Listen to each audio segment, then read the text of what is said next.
Attorneys representing a Venezuelan man whose family is living here in Utah have now filed an intent to sue the U.S. government after they say their client was wrongfully detained, denied due process, and deported to El Salvador's maximum security prison. Thanks for joining us for 2 News at 5 tonight. I'm Heidi Hatch. This notice filed today with the federal government. It asks for $56 million in damages. Liv Kelleher joins us after reading through these documents. And Liv, what did this notice allege? Well, Heidi, this 11-page document details the experience of a then 19-year-old Venezuelan man who entered the country legally under humanitarian parole after he and his family escaped political persecution under the Maduro regime. This has a lot of information in it, but the main allegations are centered around the fact that they claim he was wrongfully detained, held in ICE custody for months before being deported to El Salvador's notorious CECOT prison, where he allegedly endured systematic abuse and torture. Now, this lawsuit is and we're learning more about this. It's just the beginning of this lawsuit. Take a listen. The Trump administration knowingly and unlawfully sent an innocent young man, our client, to one of the most brutal, notorious prisons in the world. The notice refers to the alleged victim as Johnny Hernandez.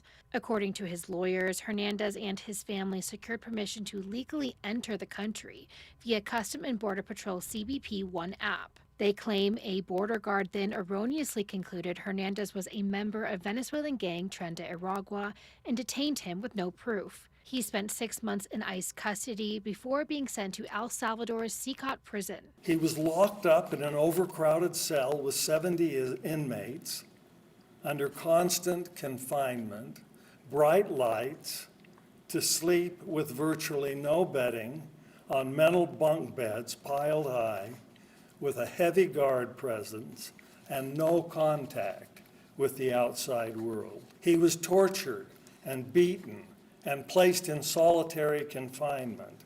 Jim McConkie is one of the lawyers representing Hernandez. He says his client's life is forever impacted by his 4 months at CECOT. Our client has suffered catastrophic injuries for which he will never fully recover. Failing to demand accountability now places all Americans in jeopardy. I reached out to the Department of Homeland Security, Customs and Border Patrol, and ICE with the following questions. Did officers identify Venezuelan men as Tren de Aragua members without proof or due process?